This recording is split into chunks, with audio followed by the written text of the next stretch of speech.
have no idea the fire that you have ignited within this wife. The cries of this widow will echo around the world like a battle cry. I live like a capitalist every single day, Shank. I live as a capitalist, okay? Oh, hey, didn't see you there, folks. Welcome back to the show. Today, we've got somebody we're going to be talking about some horrible things in the world.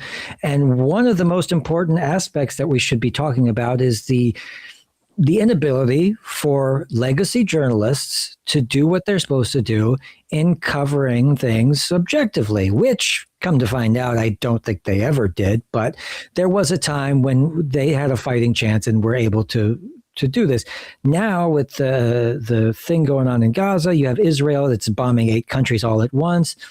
The media is working overtime. An independent UN commission says Israel is committing genocide in Gaza. They claim this is the most authoritative UN finding to date.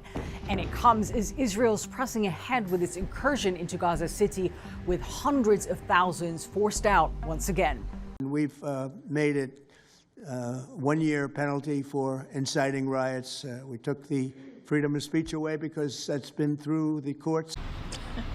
Well, hey, Roop, how are you? You know, many of these drivers, they say as the price of gas increases, so does their frustration. You know, many of the drivers I spoke to today, they say they're paying anywhere from like $30 to $40 more just to gas up their vehicle. And that's money that they say could actually be spent in another way. And now many of these drivers want to know when they will see relief at the gas pump. And as we take decisive action to stop the threat posed by the terrorist regime in Iran with Operation Epic Fury. Is that a great name? Well, it's only good if you win. You know, you can only do.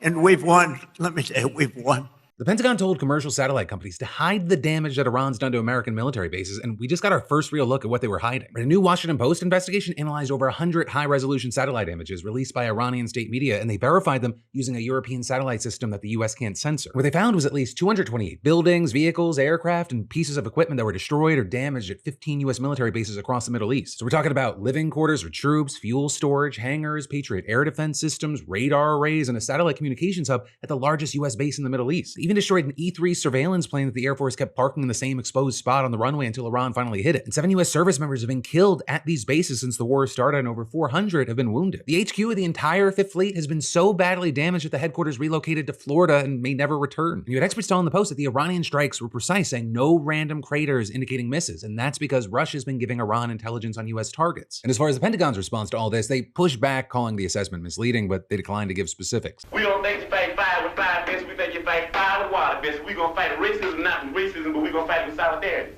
We said we're not gonna fight capitalism with black capitalism, but we're going to fight it with socialism. We stood up and said we're not going to fight reactionary pigs and reactionary state's attorneys like this and reactionary state's attorneys like Hanrahan with any other reactions on our part. We're going to fight their reactions where all of us people are getting together and have an international proletarian revolution. Right on.